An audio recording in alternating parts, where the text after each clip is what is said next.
What is up, my ninjas? Shinobi here with another Diablo 3 Reaper of Souls video for you guys. And today we got another Let's Talk Diablo. I believe we're on episode 11 now. It's been a pretty awesome and pretty popular series. We go through and we pretty much have a discussion about the topics at hand in Diablo 3. So I kind of bring up a couple topics. You guys comment down below. I look forward to reading that stuff, and I give my opinions in this video. So what are the topics that we have for today? Well, I thought with Season 3 coming up just around the corner on April 10th, literally right after I put this video up, tomorrow on Tuesday, we will have patch 2.2, which is really cool. There's a lot of stuff going on, and you know, I'm gonna have some opinions about stuff in this video, but I want you guys to keep in mind that I personally feel like right now, my overall opinion, the state of the game for Diablo 3 right now is in the best place it's been, period. And I'm talking since ever in Diablo 3. It is literally in the best place that it's ever been right now. There is a lot to do. It's very fun. Season 3 is going to bring us a whole lot of sets, a whole lot of builds, a whole lot of interesting things to do. But I do think that we should talk about these two topics at hand. So what are they? The first one is going to be talking about the trials, and the second one is going to be talking about greater rifts. Now, I got to get into trials because this one is something that I feel like a lot of people share the same opinions with me on this. And the other thing as well, Blizzard has actually openly stated that they know there's a problem with trials and that they want to figure out a way to do something about it, but they're trying to think of the best approach. As they say, it's on our radar. So it's on their radar, and we know something's going to be done about it in the future. Hopefully sooner than later, because I really would not want to see Season 3 get ruined because we still have the trials in the game. And it's just a waste of time. It's just something that you have to depend on other people to do, especially we have solo leaderboards, right? So if you're doing solo leaderboards, but you depend on 3 other people to help you get keys, to, you know, be able to get keys that you can't get solo because some classes aren't good enough to be able to do that. There's a lot of balancing issues when it comes to something like that for trials, you know, so it becomes not a solo leaderboard anymore. It becomes, I got helped by these guys, and now I'm going to go do something that is supposed to be above my level. That's exactly what trials are supposed to be. They're supposed to be a scale on what you're able to do. So if you get a 46 key, the game says, that's your limit. That's what you can do. So go do it. But then players are doing 50s and 51s and 52s and 53s and 55s. You know, it's broken. Yeah, simply put, it's broken. So what I want to do here, instead of just bashing it the whole time, I want to come up with a couple ideas. Some of my own ideas with the trials. What can we do about it? You know, so let's get into the first one here. Now, as I stated before, one thing that I love about Diablo 3 that I have since the very beginning, and I've said this before in videos, I've said it on streams, you know, Diablo 3 to me has always been a game where you don't have to depend on anybody else. You can literally do everything by yourself. You can do rifts, you can do farming, you can do gearing, you can do Ubers, you can do goblin hunting, you can do gold farming, you can do anything you want in Diablo 3 by yourself. But trials.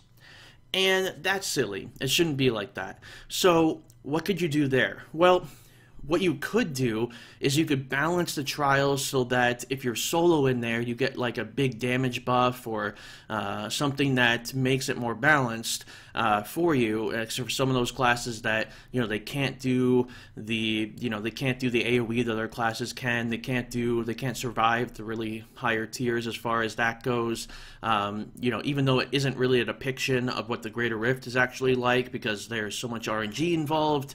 You know, so that would be difficult to do, to try and balance that, and it's not really the quickest, most efficient thing to fix the problem. But it is an idea, and you could just literally balance it for solo play or for twos or whatever, and or mainly for solo play because, you know, you should be able to get them solo. You shouldn't have to depend on other people. But that's an idea for that one, and I wanted to start with the weaker ideas first, and we're leading up to my favorite idea. Now, the second one here would be remove trials completely. Now, when you remove the trials, how are you going to get your keys then, right? Well, you can have Kadala have a little shop there, maybe another character that you have to buy it with blood shards or you have to buy it with gold. Now, these ideas are okay. Now, with blood shards, you're literally just running into kind of the same problem. Yes, it would be easier to obtain the keys that you need, but at the same time, you're kind of wasting your time. You want to be doing the greater rifts. That is a point of greater rifts. I want to be doing them all the time.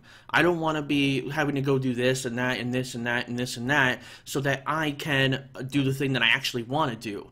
That's not the point, right? Like, it shouldn't be the way it is. So if they're going to remove trials, then I think buying them for blood shards at least wouldn't really make a lot of sense. Now, buying them for gold could be a good idea, because once you get past, you know, 300-400 million gold, you're literally never going to run out of gold. I mean, I had, what, almost 4 billion gold in Season 2, and I only did greater rifts the whole time. I never farmed for gold, never tried to get gold. I had all that gold. So it's a good way to maybe have a gold sink in the game that you could purchase keys or something like that. Now, that is an idea. And obviously, the higher the key you purchase, the more expensive it would be. Now, the third and final idea, which I think I like the most, is remove trials completely and then make level 1 keys drop in rifts, and then you would progress in the leaderboard. So you would progress in the greater rifts. So what would happen is you get a level 1 key from a Rift Guardian in T6 or whatever you're doing, like whatever rift you're doing. Then you go in and you do the greater rift and you complete that, you get another key, just like we have now. You keep getting keys, you keep getting keys, you keep getting keys.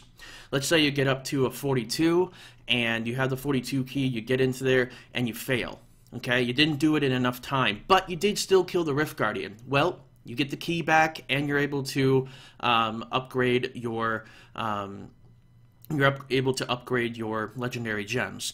So, you know, that could be an idea. So you'd have to be able to actually complete the greater rift. You can't just literally walk in and be like, oh, this one sucks, and just leave. You have to actually able to attempt it, to at least. You have to, like, and what this kind of advocates is that you're not just trying to literally farm for the best RNG possible. Like, yes, you kind of are, but at the same time, you're essentially just, you're capable of doing it, just not fast enough, because you're not getting the right monsters, you're not getting the right Rift Guardian, you're not getting the right this and that and whatever, but you are capable of doing a 48 or a 49 or whatever the case may be, just not in the time period. So you get another try, so you get the key back and you go and do it again, you go and do it again, as long as you complete it.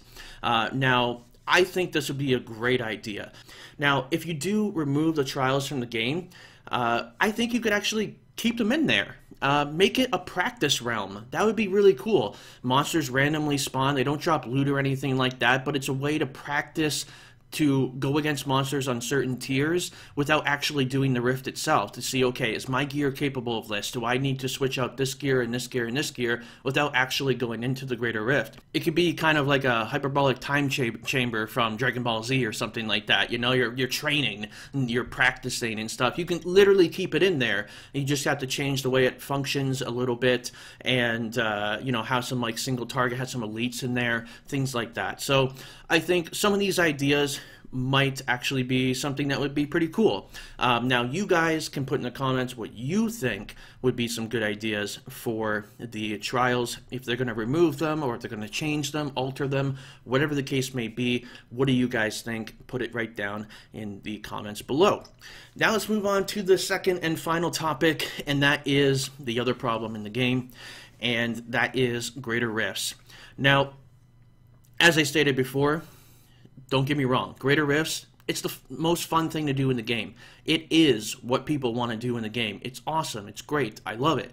But there is some tuning issues, and I can literally sum up everything I'm about to say in one word: balance. Literally, that's it. We just need to fine-tune and balance these greater rifts. You know, it shouldn't have, I know you want RNG in the game. I know Blizzard has said that they want RNG in the game, and, you know, it gives you more, you know, attempts and more of this and that, and you play the game longer, and I understand that to a point. But when it gets ridiculous and you've done 100 attempts, 150 attempts, and you literally, you know, you've gotten so high up in the greater rifts that you literally have to get Stone Slinger, you have to get Power Conduit, you have to get Red Zombies, or you have to get Unburied and Goat Guys. You have to get the right maps to give you the right density. If you get a crappy map with a really skinny hallway or skinny caves and stuff like that, but you still get the Goat Guys, it's not going to be as good. So you really got to get this like once in a freaking 1,000 try thing to happen. That's not okay. You know, there should be some balances with this. So how can you do this? Now, we said the RNG is kind of a problem here, but what does it come down to? Well, it comes down to the monsters, and it comes down to the Rift Guardians. And yeah, it does come down to pylons as well. Now, you guys know that I talked about, you know, how pylons interact in the game. I made a video about a month and a half ago telling you how to spawn multiple pylons and stacking pylons, and that actually became a very popular thing at the end of the season.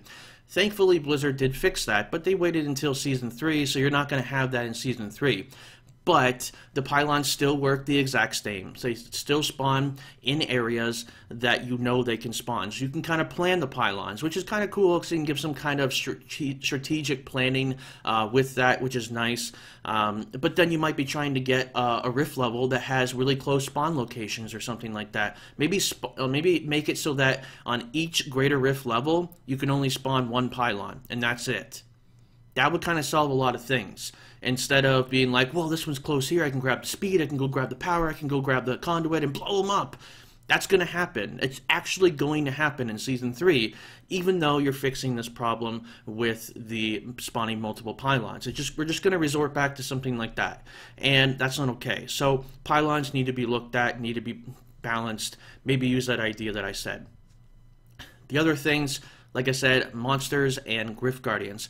Rift Guardians, we all love to get Stone Slinger. Stone Slinger, he's awesome. He's a stone boy. He's awesome. We all love Stone Slinger. He's amazing. So every time he comes up, you get his little sparkle in your eye, and you're just smiling, and you're just, I love this game. It's so much fun. Then you get every other Rift Guardian, and you're like, I hate this game. What the hell? That's what happens. There shouldn't be this medium of like, oh my god, this is awesome, and oh my god, I hate my life. That shouldn't be the medium between those two things. Have some balance in between there. Maybe lower the amount of health that Rift Guardians have, but increase the amount of health that monsters have. And also and make it so that, like, literally half the classes in the game right now, the Rift Guardian fight takes 60, 70, 80% of the entire time that you're in the Greater Rift. Like, that's not okay. You know, I personally think that the Rift Guardian is an important factor of the Greater Rift, but I think the Rift itself is more important. I think the monsters are more important in that Rift than the Rift Guardian itself. That should just be like an extra added bonus. It shouldn't be something that, you know, is make or break you or something like that. You know, it should come down to the monsters in the Rift. Now, speaking of the monsters in the Rift as well, balancing issues with them, there's a lot of them. Literally, if Blizzard wanted to, they could sit down, they could look at each and every monster. How much progression is this monster giving? How difficult is this monster? How much health does it get? How much, you know, how much damage does it do? All these factors, right? There's a lot of factors that kind of build up the difficulty of a monster in a Greater Rift and how much progression it should give. Now, when the Greater Rifts first came out, Blizzard stated that they wanted the Greater Rifts, the monsters in there, to give progression based on difficulty, and in their terms was health, pretty much. So that's not enough. It should be difficulty too. You have things like Succubus that for instance, they don't give very much progression at all, but they put a debuff on you that literally ruins your entire run. Like, knocking off 50% of your armor, that's a big deal, especially when you're getting up to tier 48, 49, whatever. I think debuffs in general from monsters should be removed from Greater Rifts. That it tips the scales too much. You're already having to go up against these monsters with unrealistic health and these monsters with unrealistic damage, but it gets worse. Like, that's not okay. So there needs to be balancing, because then you can gear yourself appropriately, you know, and then you can kind of judge how you can do the Greater Rift, and you can kind of plan them out a little bit easier than literally going, oh, well, I got these monsters, I guess I lose, I'm going to leave. Like, that's not all right. That's not okay, and that should be definitely looked into a lot. And like I said, RNG is fine, but it shouldn't be a huge jump in differences. You shouldn't have Unburied and Goat Guys giving 5 times the amount of progression than other monsters, but having like bees and all these other things give, like, you know, like I said, 5 times less or something like that. Like, am I saying that you should nerf on Unburied and Goat Guys and zombies and teddy bears and things like that? No, don't nerf them. Just balance them. Tip the scales and bring them down. Bring them down a little bit and bring the other ones up a little bit. Kind of balance it out.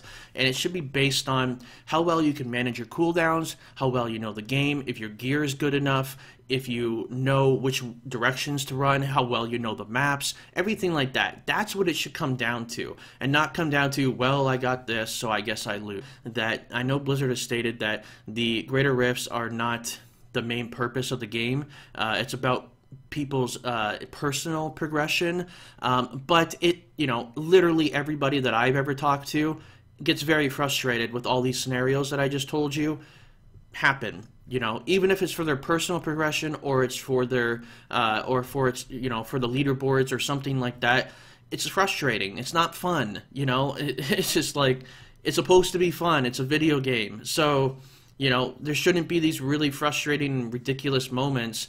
You know, this isn't Hearthstone. You know, Hearthstone, you can't help it. There's RNG in that game. It's a card game. There's a chance. There's draw certain cards at certain times. People are going to top deck you. Things like that. Some things that probably a lot of my D3 people don't even know those terminology that I just said. But that stuff can't be helped. This can. So do it. And yes, you can have some RNG in there, but tone it down. That's all. And I swear, this would be so much more fun. That's it, guys. I hope that you didn't think I was like ranting or anything like that. Like I stated earlier in the video, I think that D3 is awesome right now, and I'm looking forward to Season 3. I'm going to be playing all the classes. I'm going to have tons of class guides, everything like that. I'm going to be, every week on the stream, I'm going to be dedicating the stream to a different class. So week 1, let's say it's Witch Doctor. Week 2, maybe Demon Hunter. Week 3, maybe Bard, blah, blah, blah, blah, blah. Going through, and then I'm going to be pushing on the leaderboards. I'd like to see the season be at least 3 months long, probably between 3 to 4 months. I think that'd be a good part for it. Anything less than that and anything more than 4 months is too much and too little. So those are some of my thoughts, guys. What do you guys think? Put it down in the comments below. Did I hit the nail on the head with some of the stuff that I said? What do you agree with? What do you disagree with? I'd love to read it.